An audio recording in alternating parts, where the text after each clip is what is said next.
Good morning, everybody. So today I have Beth with me. Good morning. Good morning, Beth. How are you? I'm good, thank you, Rachel. How are you doing? I'm very good, thank you. Good. Yeah.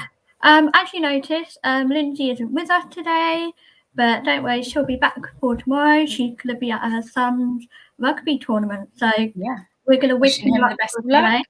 Send him good positive vibes over. And I thought today, let's start with our internal weather. So, Beth, how are you feeling today? I'm feeling like a warm breeze today. Yeah. Just floating along, seeing what the day brings me today. Oh, very nice. I like that actually. It's just like a nice warm breeze. Exactly. I like that actually. I never thought of that as an analogy. Like having a good feeling today. Today I feel a bit, I'd say still. So like nothing flowing, but I'm just quite steady today. I got a goal to do, like work to do. So I'm gonna make sure I hit my goal for today. Because I've got a plan in mind, let's say. Not as lightning and thunder as yours when you're on it.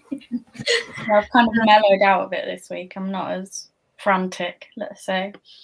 Yeah. But I need to be more creative with my analogies because I do like that.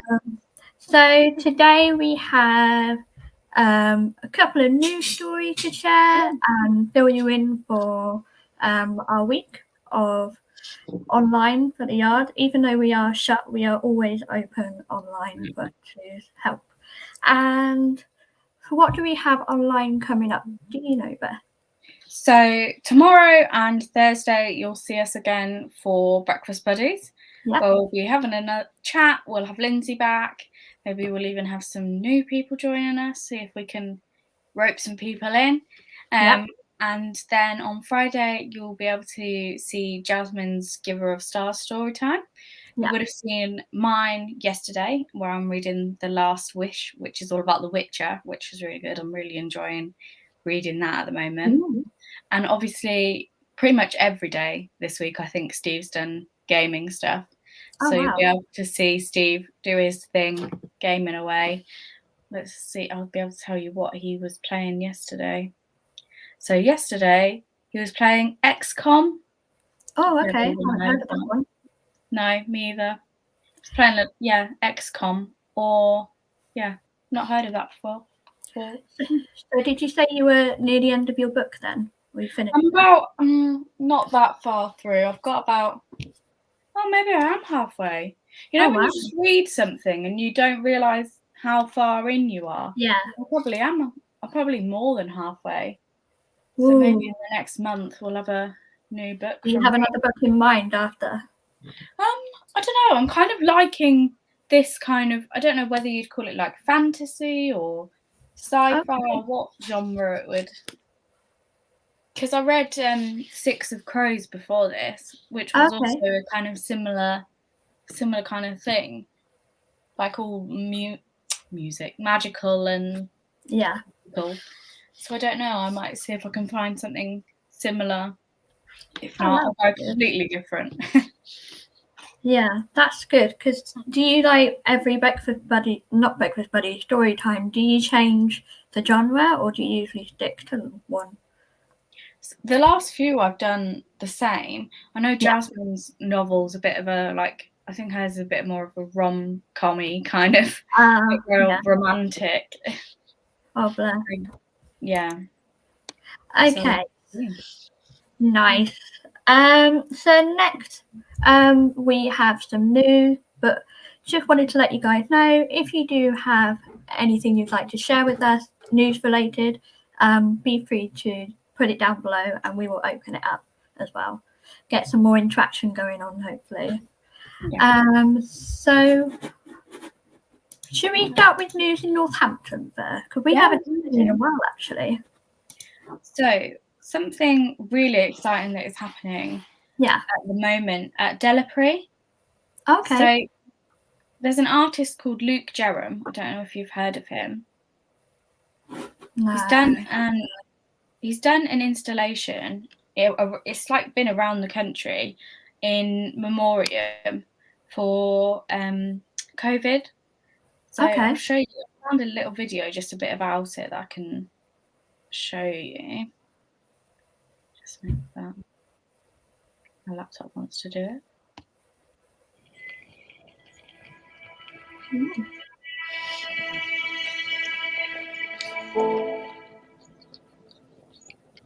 My name is Luke Jerram, and I'm the artist behind In Memoriam. It is an installation about 40 metres across. It consists of 120 flags, all made of NHS bedsheets, and they create this large array, an installation for people to explore and contemplate.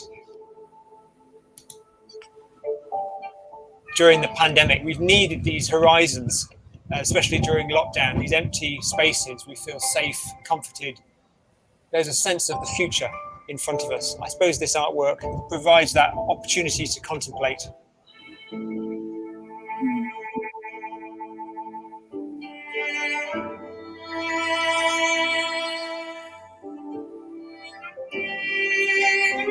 In Memoriam gives us an opportunity to come together in a really safe space, outdoors in the fresh air, and to think about our shared humanity. Many funerals have been limited, cathedrals and churches have been closed, and it just felt like we needed a space, a sort of temporary memorial artwork, a safe place for us to go to contemplate what's happened as a consequence of this pandemic. There's been, over 40,000 deaths so far, and a lot of people are grieving and trying to digest what's happened, and so that's the reason I made this artwork. We're in a time where we don't quite know what's going to happen, and we look out at the sea behind the artwork, this great unknown that offers fear but also offers some level of comfort. It feels like really kind of like quiet, like not in that there's not many people down here, because there is, but it feels like everyone's having a think rather than just sort of wandering around aimlessly. I guess it makes you think about it when you understand what it's for. It makes you reflect. It does make you feel more emotional and reflect on the not so good things about this year. I mean, it's quite nice to remember them and have something done. I think it's nice that people respect the other people that died with COVID. So that piece of artwork is actually going to be at Delapre. Oh, wow. Yeah, so he's going to be installing it, but also something quite exciting for us at the Yard. The curator educator, Sophia, is going to be working with them, and she's been visiting schools in the last few weeks to get the voice of the children who have experienced. So if I just open the Chronicle article, so it's going to be so many pop-ups. It's going to be at Delapre Abbey for the public to go and see.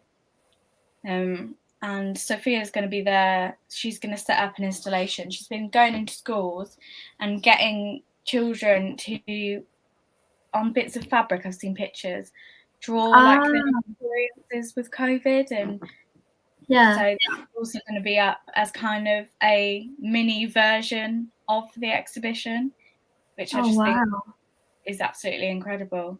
So in response to In Memoriam, the curator educator has worked with schools Delapre Primary, the Abbey Primary and Queen Eleanor Primary Academy to create artwork inspired by Tibetan prayer flags that encapsulate the children's experiences during the pandemic. Wow. And I think that's really important to have children's voices as well, because I think sometimes they get forgotten. And it's something that they're experiencing as well, just because they experience it differently to adults. I just think it's just as important for their voices to be heard and shared in such a creative way. So, definitely. Yeah. This is like great credit due to Sophia as well to give them that voice as well. Yeah, definitely. And I know everyone's still going through the pandemic, but are children more affected because of like having to attend school? Are they more likely to have weeks off if someone came in with COVID? So like it's still affecting their social life and education. Well, I saw it on the BBC the other day, an article that said like, I think it was like 4,000 or something, 4 million children or something were still being affected by school closures.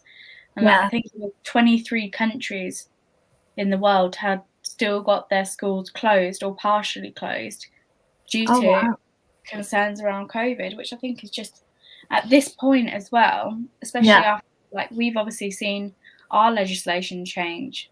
Yeah. But there's other countries out there are still strictly controlling where children go to school, when they can go to school. And I can't imagine the impact that this is having, because when we've spoken to Jasmine before and how difficult it was doing the homeschooling thing. Yeah, it's a lot. I can't imagine how difficult it would be to continue doing that now. So getting the voices of young people and children involved in something like this is just, I think it's incredible. Yeah. This is really great. And then this will be held at the De la Prie Abbey on the 13th. So here it says, Sunday the 10th of April at 11 a.m, Northampton Walks will lead a short walk starting and ending at the Abbey, enabling participants to take in the artwork and surrounding area in an informal way. On the 13th, 19th and 21st, between 3 and 8, the arts organisation Fevered Sleep will lead a series of grief gatherings in various locations across the town. Yeah. Okay. And there's a photography workshop. So there's a lot going on. And it will be there until the 18th of April, and it is free entry. So definitely worth going and checking it out. See if you can spot Sophia's pieces of work. I do really love the idea of giving people a space to basically grieve, because also it took, even though not everyone was gone through because of COVID, but when they've gone, you couldn't even attend their funerals. No, it all had to be online. It was such a strange time, and it's nice that they're giving people a chance to just grieve in harmony, but also in solidarity, because they've been through the same thing. Yeah, exactly like what it says here. Through the artwork and the accompanying activities, we hope to provide the community with a space to contemplate and process the past 2 years. And I think that really kind of resonates with, you haven't had time to stop and think. No.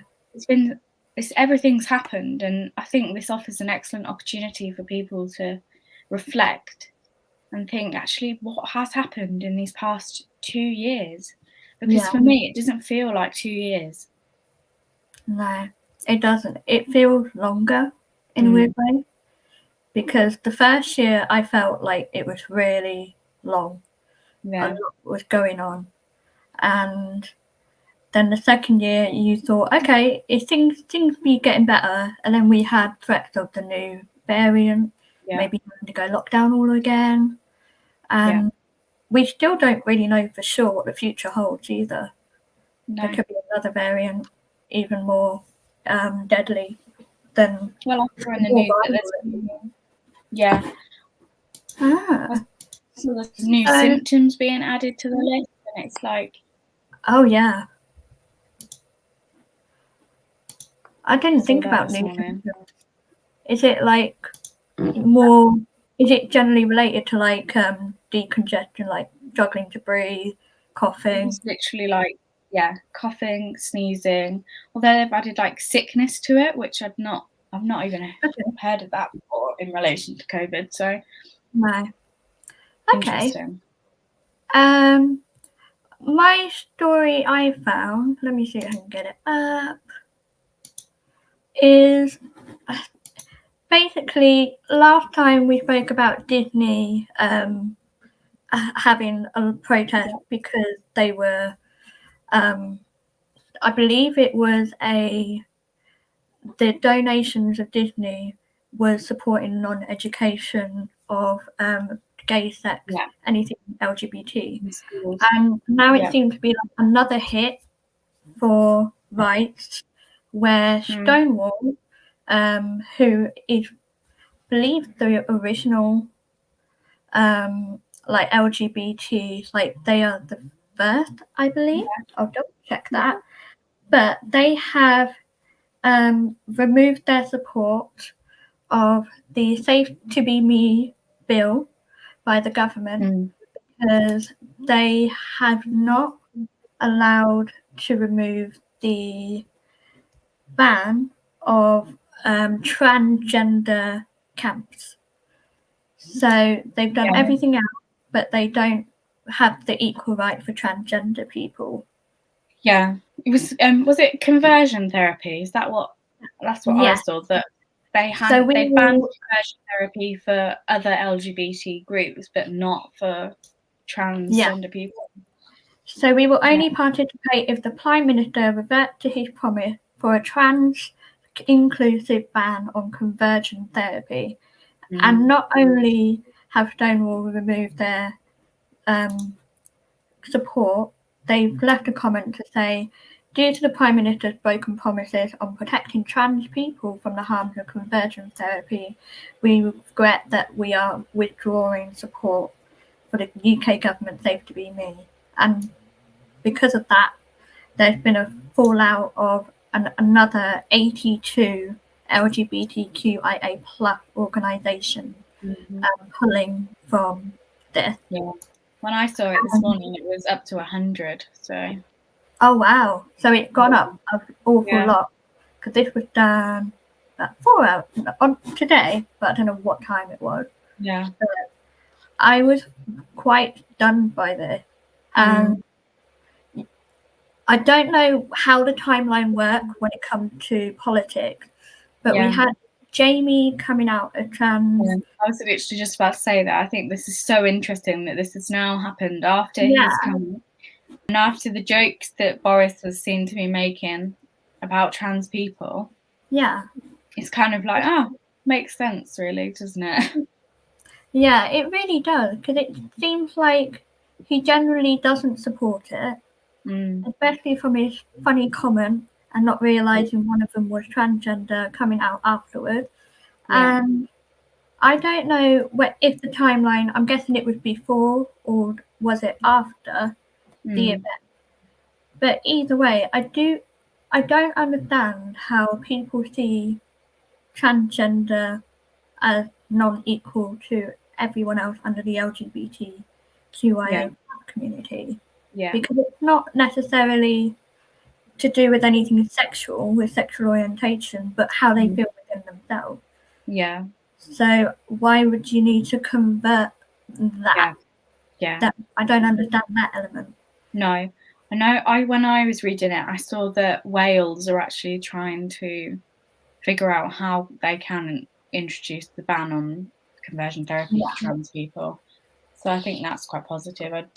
And I hope that kind of gives our government the kick that they need to be like, actually, maybe we do need to have a look into this and figure out why it is that they've singled out that specific group of people. Because how, like you said, how is that different from how is the trans community being singled out when the other members of the LGBTQIA plus community are having this ban on conversion therapy? Like, what is it? Because I don't even think it says in the article, does it, why it still remains for that group of individuals? No, it doesn't really. It basically keeps reinstating that trans people are no less worth of respect, care, and protection than cis, lesbian, gay and bi people. So no one's really explained why, because technically, well, you could be a cis trans person, so if they are protected, why can't trans person be as well? Yeah. So it's very, I really hope that something positive comes out of this, because it seems to be an attack on a lot where it comes, like with a big company like Disney saying about the education, when maybe we shouldn't teach same sex and about that. And then now the government, like, it makes me ashamed to see this. Yeah. I feel bad. Yeah, I agree with you. I can't imagine how heart-wrenching it is for trans people who are thinking, actually, this is a turning point. They're banning conversion therapy. There's something that's been in history for however long. Yeah. And then to be so like stopped in your tracks and say, actually, no, for trans people, it's still gonna be in place. And I think another important thing to note was, I think if that was all approved, and with transgender being protected from concentration camps, conversion, sorry. Basically, this year's Pride would have been like a massive new step where all conversions was banned, and you can celebrate that. And now they can't really enjoy that because it's not fully protected either. What else do you have for news? Because I got a video. Okay, so one thing that I've seen, you know, a couple of weeks, I don't know if it was last week or the week before, I shared this story of Just Stop Oil, and they were tie wrapping themselves to goalposts at football games. Oh, yeah. And the BAFTAs. So I don't know whether you've seen, because I don't think you drive, do you, Rachel? So it might not have something that has come across on your radar, but there's been literally no petrol near where I live. Sainsbury's, Tesco's, and I think there was one other one, Morrison's, have to shut because these climate protesters have managed to, they're saying they've managed to get in and stop their supply. So if I just share that story with you. Oh, wow. So yeah, here we go. Social media posts on Sunday the 3rd of April warned of some sites shutting down with no petrol or diesel in Northampton, Wellingborough and Kettering. So, and then Insulate Britain and Just Stop Oil shared this video, which I think is quite interesting. So I'll play that for you.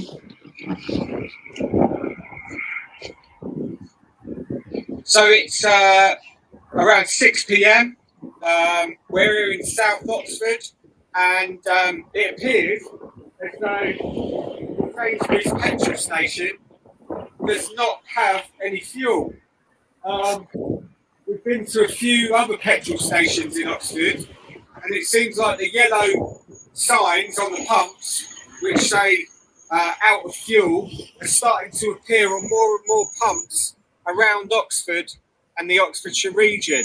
And we're wondering why the media are not informing the public that there currently seems to be a shortage of petrol in the southeast of the United Kingdom. It seems as though many people are currently struggling to get their petrol. And that's because we believe the Just Stop Oil Coalition are currently succeeding in their aim to block supplies of petrol and oil in the UK. And this could stop immediately if the government give us a meaningful statement that they're going to get on with the job of doing what's right at this point in history and stop all future fossil fuel licenses here in the UK. So this is a message directly to Boris Johnson. Please, just get on the job, get on with the job, and the disruption will stop immediately.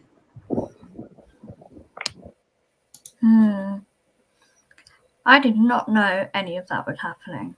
Well, I saw, I went to get petrol the other day and I saw at Sainsbury's that there was none, absolutely none at all, it was closed. But here, people are putting how people are panic buying again and things like that, which I think is just, it's crazy. Because when you see them tying themselves to goalposts and things like that, it's kind of like, you have a bit of, I know I have a bit of a laugh. I'm like, what are they? They're not going to achieve anything doing that, but they clearly are if this is actually what is going on. Yeah. Yeah. This is really interesting though, because is it the use of fossil fuel which is fossil fuels that they don't like, and they're saying that we should stop using fossil fuels where we can. I think actually entirely. No. I was going to say, it seems very much sudden and abrupt as well, because it seems like, because we're not getting enough coverage of this, it seems a bit like, oh my God, when did this happen? Well, and I think people don't, but then at the same time, I think people don't know why there isn't petrol. People are thinking that it's the same as, during the pandemic when there was supposedly a shortage. Yeah. But that's interesting. It is interesting because, like, when I saw that guy tied to a goalpost, I was thinking, this isn't going to go anywhere. Yeah. This is kind of like good effort, but where is this going?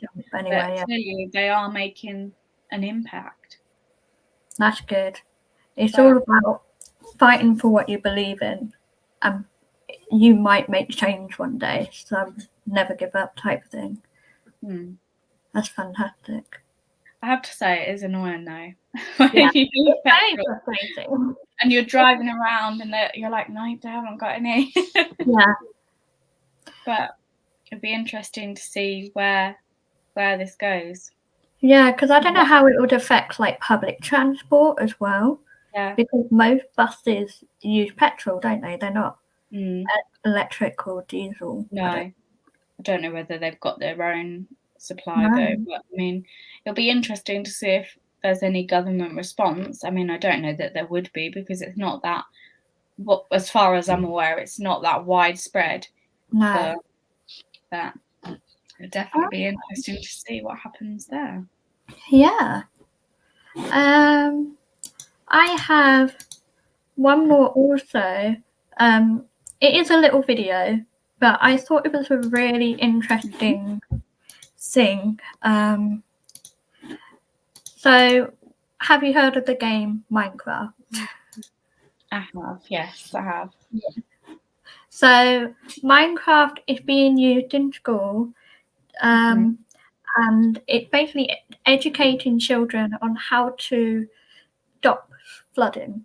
And usually it's quite boring hearing it, but how this gentleman educates them is amazing.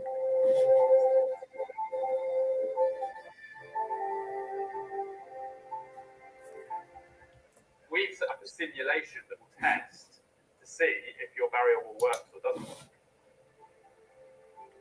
If I turn up as a middle-aged man talking about this stuff, they're probably not going to listen to me. But suddenly when you put what we're talking about into a context that they like, they enjoy, it's fun, with things that they know of and are aware of and are comfortable with, then suddenly their interest gets sparked. We only need one skill, like we get to actually learn whilst playing something that like make us understand how to do it and how to help the world with climate. Well, together, like we were able to practically save Preston on Minecraft at least.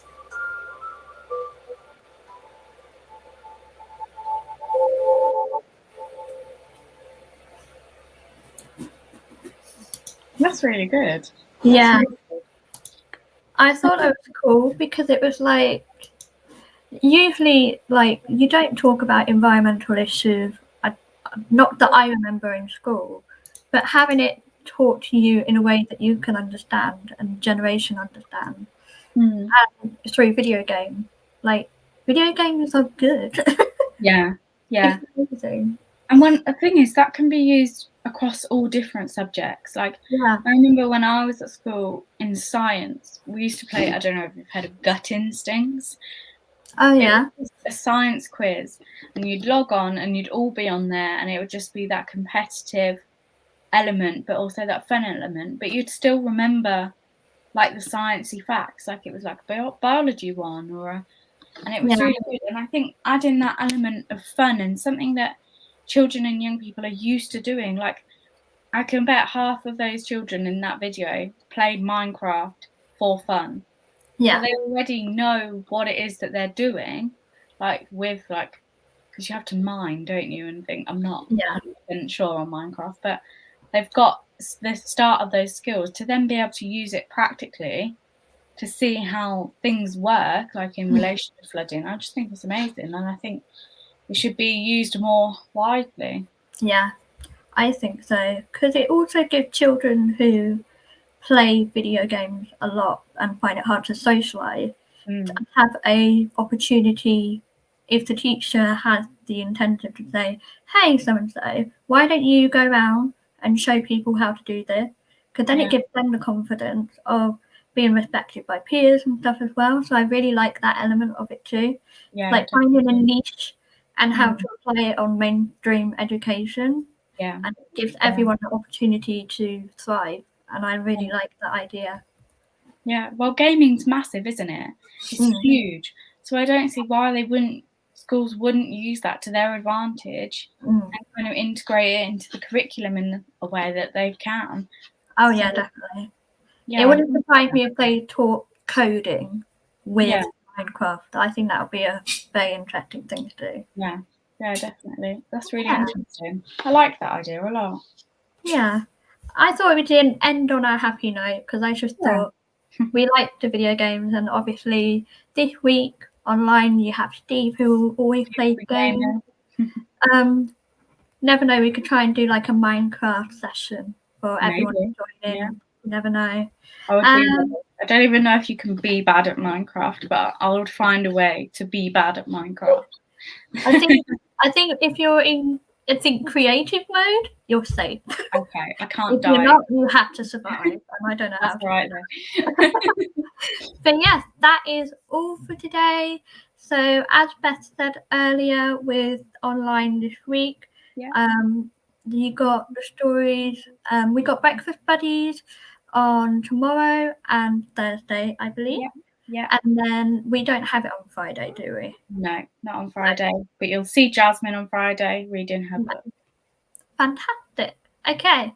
Thank you so much for watching, guys. And I will see you tomorrow. Bye. Bye. See you tomorrow.